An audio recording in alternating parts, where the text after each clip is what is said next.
Hop là, toujours un cadrage merveilleux.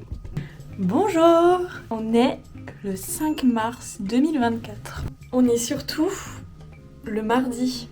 Vous vous souvenez ce que j'avais dit ?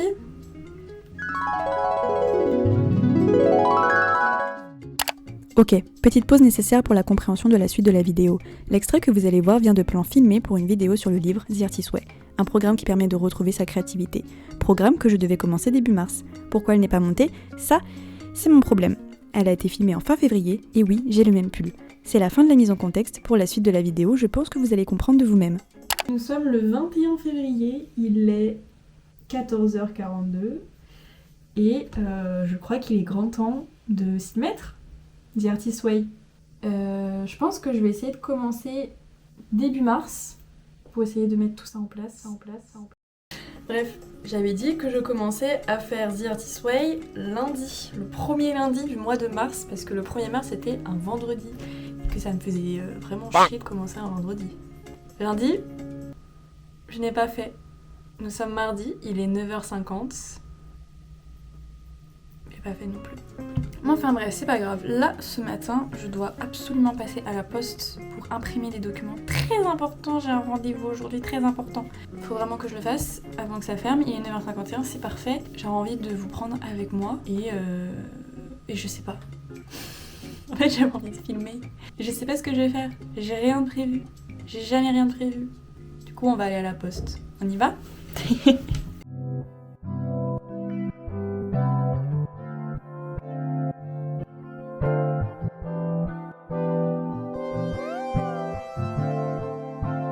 Shall I compare to a summer day?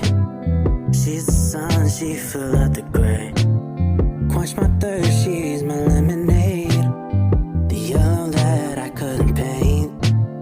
Shall I compare to a summer day? Just like this. La maison. Je me débarrasse et j'arrive. Je vous pose, hein. Doucement. Alors, comment ça va vous ? Je demande jamais comment vous allez, mais en même temps, à ce stade-là, je pense pas que grand monde va me répondre. Si je m'abuse. Du coup, j'étais à la poste, comme vous avez vu. J'ai testé 40 000 fois ma clé USB. L'imprimante ne la reconnaissait pas. C'est la première fois de ma vie que ça arrive. J'ai la même clé USB depuis très longtemps. Donc du coup, ma clé USB qui n'est pas reconnue, je commence à stresser. J'ai essayé 4-5 fois sur les deux imprimantes. Je voulais appeler ma mère. Pourquoi faire ? Je ne sais pas, sachant que je savais qu'elle était en train de dormir. Je me suis dit peut-être qu'elle pourrait me ramener une clé USB. Moi, je me suis imaginé toutes les clés USB que j'avais chez moi, j'en voyais aucune. J'en voyais, mais je sais pas où elles sont. Celle-là, elle est toujours dans ma trousse d'école, donc je savais où elle était. Les autres, on va les chercher, je suis pas sûre. Donc du coup, je fais la queue et je demande à une dame. Elle a été adorable. C'était un petit bonbon. Elle était trop mignonne, elle était trop gentille. Et du coup, je lui ai envoyé les docs par mail, elle me les a imprimés. Et trop gentille. Voilà, c'était mon périple à la poste. Du coup, j'ai tous les documents qu'il me faut. C'est parfait. En plus, c'est du bon papier, ça. Normalement, j'ai tous les documents. Là, je stresse. Je stresse beaucoup. Je dois refaire mon passeport. Parce que l'ancien est périmé depuis quasiment un an. Et je l'avais pas vu parce que l'année dernière, je suis pas partie à l'étranger. En même temps, je l'ai fait quand j'étais mineure, du coup ça m'a duré que 5 ans. C'est pas beaucoup, 5 ans, ça passe super vite. Et regardez, j'ai gardé le petit Ulysse. Et vous avez vu comme il est petit, c'est une petite saucisse. Et cette petite saucisse arrive à monter là. Il a chopé mon ancien passeport et il a tout grignoté. Mais ma tête avant, j'avais une tête de... je dirais une poupée, mais un peu possédée quoi. Je l'ai eu en 2018. Oh Louise, t'abuses. T'as 17 ans quoi. T'aurais pu attendre un petit peu. Voilà, donc là j'attends mon rendez-vous pour aller refaire mon passeport qui est cet après-midi à 15h. Et je n'ai plus rien à dire, plus rien à faire. On va mettre ça dans une pochette. Les gens ils trouvent toujours des trucs à dire dans leurs vidéos. Moi j'ai beaucoup de mal. Mais je pense que j'ai beaucoup de mal parce que je fais très peu de choses dans ma vie. C'est peut-être pour ça. Du coup voilà, maintenant on va travailler un petit peu.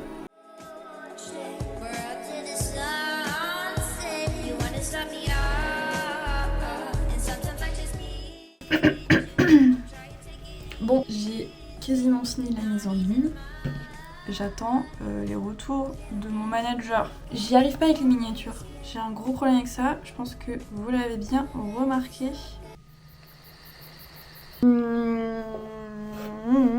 Si vous voulez tout savoir sur...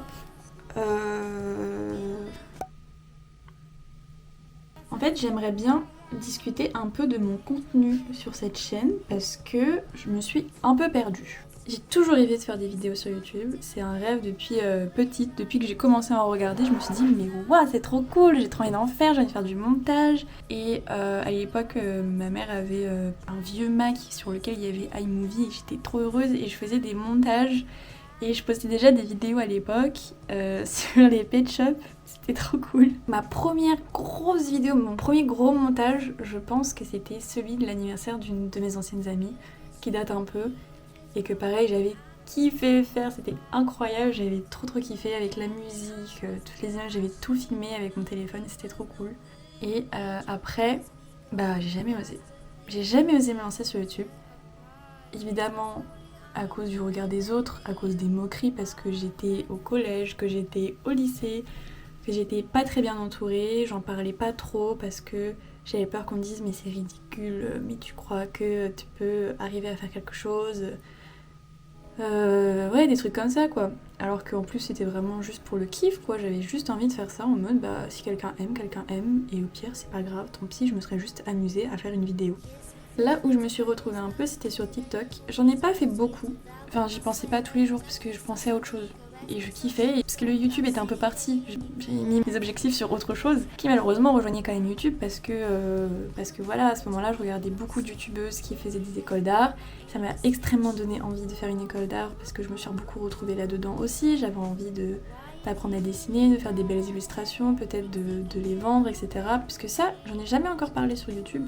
Mais à la base, cette chaîne, c'est pour un peu suivre mon avancée artistique aussi. Malheureusement pour l'instant c'est pas trop ça. Parce que, encore une fois, il y a des choses qui sont arrivées entre temps et que la vie est faite de surprises. On va changer d'angle parce que ça fait longtemps que je parle d'ici. Venez, on se pose sur mon canapé. J'aurais pas dû bouger de place parce que maintenant je sais plus ce que je disais. Ah oui. Pourquoi aujourd'hui, maintenant je peux commencer sur YouTube ? Parce que je suis enfin bien entourée, que on m'a offert cette incroyable caméra qui est un peu le truc qui me dit ok, c'est maintenant que jamais. Et aussi, je crois en moi. Enfin. Je me sens enfin épanouie de faire quelque chose dont j'ai toujours rêvé et qui se passe exactement comme je l'avais rêvé. J'adore, je fais du montage, je me filme. J'aimerais filmer un peu plus de choses, des choses un peu plus variées. J'aimerais pouvoir filmer dehors. J'aimerais pouvoir filmer des activités que je fais. Malheureusement, ça ne peut pas être le cas à cause de certains soucis qui se passe là-dedans. Et j'aimerais bien aussi peut-être aider des personnes qui sont peut-être dans ce cas-là et qui voient quelqu'un qui essaye de s'en sortir et qui essaye de s'en sortir et qui essaye enfin de faire les choses dont elle a toujours rêvé de faire pour pas avoir de regrets et juste kiffer parce que ça me fait kiffer. Que je suis enfin bien là de faire des choses que j'aime et que je sens que c'est le bon moment de le faire parce que je me sens bien de le faire, j'ai des gens qui croient en moi, ça me donne envie de croire en moi et aujourd'hui je crois en moi et ça fait du bien. N'ayez pas honte de croire en vous, soyez-en fiers parce que qu'est-ce que c'est dur de faire quelque chose quand on ne croit pas en soi, c'est pas possible. Tu peux pas faire quelque chose sans croire en toi, forcément ça va flop, ça va pas marcher parce que si tu crois pas en toi, tu vas pas mettre toutes tes capacités, toute ta motivation, t'as pas envie de tout arracher, faut croire en soi, c'est important. Et ça vient d'une personne qui avant était en mode ouais d'accord, facile à dire de croire en soi. Mais j'avais peur de croire en moi, ça c'est un truc compliqué. Est-ce que ça part en podcast ? Ok les gars, petit point avant la suite de la vidéo qui part sur un podcast. Premièrement, les plans et la qualité de mon téléphone dénotent totalement avec la qualité de ma caméra habituelle. Ce qui fait que c'est un peu pas fou à l'œil entre nous, j'ai pas trop aimé. Deuxièmement, je pars un petit peu dans tous les sens parce que je n'ai pas préparé ça, je n'avais pas de notes, il n'y a aucun fil conducteur, donc j'espère que ce sera pas trop compliqué à comprendre. J'ai essayé de faire au mieux avec le montage et puis en même temps je voulais pas tout enlever non plus parce que je trouvais que des fois c'était un petit peu intéressant quand même à voir et que ça se prêtait bien à la vidéo, on va dire. Donc voilà, vous êtes prévenus. J'espère que ça va vous plaire. Et si jamais vous n'aimez pas trop les podcasts, etc., merci d'avoir regardé le début de la vidéo, c'était sympa. Voilà. Bon, on retravaillera le cadrage plus tard. C'est vraiment un l'improviste, ce qui est en train de se passer. Tout ça, c'est parti d'un vlog, et on se retrouve à faire un podcast. C'est assez fou.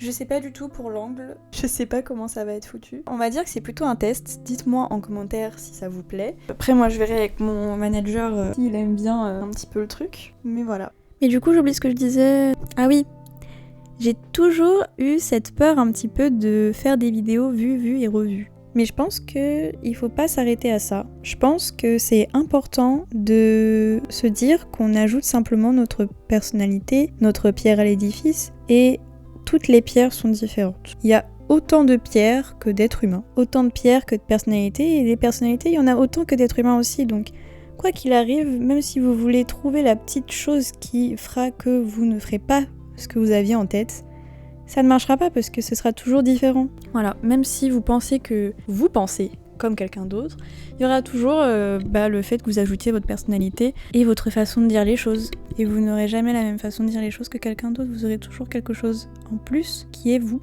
tout simplement. Votre façon de parler, votre timbre de voix, le physique, la façon dont vous présentez les choses. Tout a une différence, quoi qu'il arrive. Voilà, si ça pouvait vous rassurer, moi ça me rassure de me le dire, parce qu'en vérité, je me suis jamais vraiment posée comme ça en me disant ok. Et ce que je vous dis là, j'ai beaucoup de mal à me le... Comment on dit ? J'ai beaucoup de mal à me le dire aussi à moi-même. Je trouve que c'est compliqué de donner des conseils à quelqu'un. T'auras beau donner des conseils, la personne fera ce qu'elle veut après. Donc autant juste, l'aider, l'écouter surtout. Lui donner son point de vue, lui rappeler que c'est notre point de vue, pas le sien, et qu'elle n'est pas obligée de nous écouter, que de toute façon, elle fera ce qu'elle voudra à la fin. Mais simplement de donner son point de vue et sans pour autant prendre parti non plus et faire attention quoi. Parce que la personne en face de vous a des émotions, c'est une personne, elle est comme vous. Et il faut faire attention à ce qu'on dit aux autres. Et voilà, et là je suis complètement en train de partir. Ouais. Enfin bref, c'est un petit peu... C'est un podcast sur comment se lancer dans quelque chose en fait là. Donc j'avais ce truc, j'avais cette idée en moi de faire des vidéos. Je voulais absolument en faire. Je voulais faire ça de ma vie. Ça a l'air trop cool, montrer ma vie, montrer ce que je fais. Et surtout, à l'époque, c'était pas tant les vlogs qui étaient à la mode, c'était beaucoup les challenges, les swaps, Chubby Bunny, tout ça. Et j'avais envie de faire ça, j'avais envie de m'amuser et de poster et voilà, de faire kiffer, de me rendre compte qu'il y a des gens qui peuvent potentiellement aimer ce que je fais, d'aimer ma personnalité, parce que, encore une fois, à cette époque, c'était ça le truc. C'est ça que je disais un petit peu au début, c'est que il y avait beaucoup de challenges, donc il y avait beaucoup de fois le même challenge. En soi, on pourrait se dire la même vidéo, mais vu comme c'était des personnes différentes qui apportaient leur personnalité, leur touche à eux, parce que c'est eux, finalement, et qu'ils sont uniques sur cette terre, et on préférait certains challenges à d'autres parce que c'était les personnes qu'on regardait surtout. Donc encore une fois, je vous le répète, mais ne vous empêchez pas de faire quelque chose, et je me le dis à moi aussi, toi aussi Loïs, regarde-toi bien dans le retour, vous êtes unique. Et c'est pas parce que ça a été fait 40 000 fois que vous, ça ne marchera pas, parce que vous êtes vous, tout simplement. Et donc voilà, j'avais absolument cette envie de faire tout ça, de faire des vidéos, et au fond de moi, je me suis jamais vraiment avouée à l'époque, je pense, mais je voulais vraiment faire ça et faire uniquement ça de ma vie. J'ai jamais eu une idée de métier en tête, jamais. Je me suis jamais dit « Oh mon Dieu, je veux absolument faire ça, il faut que je fasse telle étude pour le faire ». Pour mes études, je me suis toujours fiée au truc le plus large, au truc que les CPE pouvaient dire, vous savez, quand il y avait des intervenants qui disaient il faut faire des bacs professionnels, comme ça vous pouvez directement entrer dans une entreprise ou faire une alternance et du coup gagner des sous, tout ça. J'avais aussi un problème relié aux finances parce que ma maman était pas très aisée et elle s'occupait de moi un peu toute seule, donc c'était un peu compliqué, et elle aussi me disait qu'il fallait surtout essayer de trouver un métier dans lequel je pouvais bien gagner ma vie parce que galérer financièrement c'est beaucoup trop prenant. Et tu n'es pas heureux quand tu dois toujours réfléchir au moindre sou que tu dépenses. Et donc pendant longtemps, jusqu'à avant de rencontrer mon copain en fait, qui m'a un peu changé un petit peu toute cette vision de la vie que j'avais, je pensais à juste avoir un métier dans lequel je pouvais gagner beaucoup d'argent et donc avec lequel je pouvais vivre aisément sans avoir à trop me poser de questions sur « Oh mais si j'achète ça, ça va un peu dépasser dans le budget, c'est pas fou ». Et donc je pensais absolument juste à faire des études pour gagner de l'argent. Et à l'époque, en tout cas la mienne, qu'est-ce qu'on faisait ? On faisait des études de commerce, généralement. Et parce que du coup, comme j'ai dit, je suivais un petit peu ce truc de je vais prendre ce qui englobe le plus de matière, comme ça au moins j'aurai le plus de portes ouvertes si jamais je trouve enfin le métier que je souhaite faire. Et donc j'ai fait un bac ES et après je suis partie en BTS commerce international qui était absolument une période très sombre de ma vie, c'était absolument affreux. Je n'aimais rien, vraiment rien, j'étais vide. Voilà. Donc, mais bon, je pense en partie que c'est pour ça que du coup je n'ai jamais trouvé la voie dans laquelle je voulais aller parce que j'ai toujours voulu faire des vidéos un petit peu, je pense que ça a toujours été ça ma grosse passion que j'ai beaucoup laissée de côté. Par manque de moyens, par manque de beaucoup de choses, je pense. Surtout par peur du jugement des autres.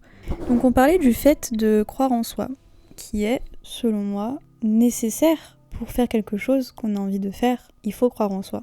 Le souci quand on ne croit pas en soi, c'est que tu ne te donnes pas à fond. C'est ce que j'ai dit tout à l'heure, c'est que voilà, tu n'y vas pas à fond. Parce que tu te dis que de toute façon, quoi qu'il arrive, tu n'y arriveras pas. Parce que tu ne crois pas en toi. C'est tout là le vice de la chose. Même si tu t'y lances, même si tu te lances en disant ok, il n'y a plus de lendemain.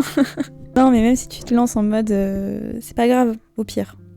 Si tu crois pas, ça va être compliqué. Donc, même si c'est faux, même s'il faut que tous les matins vous vous dites je vais y arriver, même si vous n'y croyez pas au fond de vous, il y a ce fameux proverbe que je rappelle, fake it till you make it.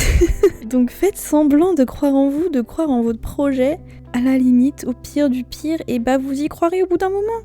Vous allez vous persuader que c'est bien, et tant mieux. Faites ça, parce que c'est trop dommage, ça m'embête de penser qu'il y ait des gens comme moi qui s'empêchent de faire quelque chose parce que ils ont peur, ils n'y croient pas. Lancez-vous, faites-le. Je vous dis pas de tout quitter pour faire ça. Je vous dis pas on s'en fout, j'ai un appartement, j'ai une vie, j'ai des enfants, j'ai des animaux, faut que je m'en occupe, mais c'est pas grave, je vais tout quitter, mon boulot, mon partenaire, ma famille, je vais partir dans un autre pays, je vais tout recommencer. À part si vous en avez besoin, peut-être voilà, allez-y.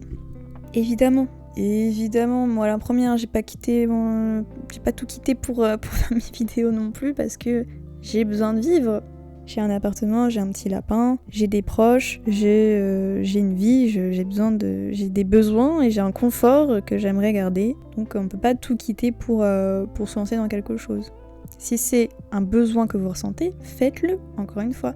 Si évidemment c'est le truc qui vous fait stresser pour faire quelque chose, faites des plans. Il y a un moment où il faut faire des plans. Il faut ouvrir son petit tableau Excel et faire des plans sur l'avenir, voir dans 1 an, 2 ans, où vous en serez financièrement avec tous les besoins que vous avez en ce moment. Et vous pouvez voir. Parce que c'est facile de dire à des gens, j'entends tout le temps, oui, si vous voulez faire quelque chose, faites-le. Mais en fait, il y a des gens qui juste ne peuvent pas, juste n'ont pas la capacité de le faire non plus. Et il ne faut pas s'en vouloir. La vie, c'est pas facile. Et il y a des projets qui sont plus ambitieux que d'autres, demandent plus de ressources que d'autres, et donc plus de temps à mettre en place. Et c'est normal. Et je sais à quel point c'est frustrant quand on est impatient et quand on a toujours rêvé de faire ce projet et qu'on se lance enfin, on veut que ça marche tout de suite. Et évidemment, ça fait des années que vous attendez ça. Évidemment que vous voulez que ça marche et c'est normal. Mais voilà, il y a des trucs qui demandent d'y aller progressivement, d'y mettre du temps. Il faut être patient. Et c'est très dur. Mais voilà, il y a des trucs qui sont nécessaires que pour réunir les conditions pour commencer la chose, déjà, il faut du temps. Et c'est pas grave, il faut attendre et vous allez attendre. Si c'est la condition pour réussir, il faut le faire. Voilà, c'est comme ça. Après, je peux pas, comme je l'ai dit au tout début, parler pour tout. Il y a quelque chose que je fais souvent quand je suis avec d'autres personnes, c'est que je ne donne pas non plus mon avis tranché sur les choses. Vous n'allez quasiment, à part si vraiment je suis sûre de ce que je dis, vous n'allez quasiment jamais m'entendre dire non, c'est ça, pas ça. Et j'adore me dire que ils ont raison sur certains points. Ils ont raison sur certains points. c'est vrai. Je saute jamais à la gueule des gens en leur disant que ce qu'ils disent est absolument ridicule, qu'ils n'ont pas raison et que ce n'est pas vrai. J'adore écouter d'abord les gens et me dire ok, ils voient la chose comme ça, c'est intéressant. Je peux peut-être l'inclure dans ma façon de penser. Et j'acquiesce sur les points auxquels j'adhère et j'ajoute ma petite sauce à moi. S'ils sont pas d'accord, ils sont pas d'accord. S'ils sont d'accord, et bah super, on s'est tous les deux appris quelque chose. Non, enfin voilà, bref, on retourne un petit peu sur notre sujet sur YouTube. N'ayez pas peur, peu importe l'âge que vous ayez, faites ce que vous voulez faire, faites ce dont vous avez envie, faites attention à ce que ça met en jeu. Faites des plans, rassurez-vous, demandez de l'aide, c'est super important. Moi j'ai besoin d'aide et je n'ai pas peur de ça, j'ai besoin d'aide, j'ai besoin de quelqu'un. J'ai heureusement cette personne avec moi. Voilà, ma caméra est en train de mourir. J'ai parlé pendant 30 minutes, c'est quand même pas mal, hein. Enfin voilà, j'aimerais poster aussi ce podcast sur Spotify, mais voilà. Moi je crois en vous, croyez en vous, et au pire faites semblant de croire en vous, ça marche. Et n'ayez pas peur d'entreprendre ce que vous avez toujours rêvé de faire, parce que ça ne pourra que vous rendre heureux. Voilà, merci de m'avoir écouté, et puis à bientôt. Dites-moi ce que vous en avez pensé, surtout parce que c'est que le premier. Merci de m'avoir écouté, merci d'avoir regardé cette vidéo, merci de me soutenir, ça me fait extrêmement plaisir et ce n'est que le début. Et puis à la prochaine.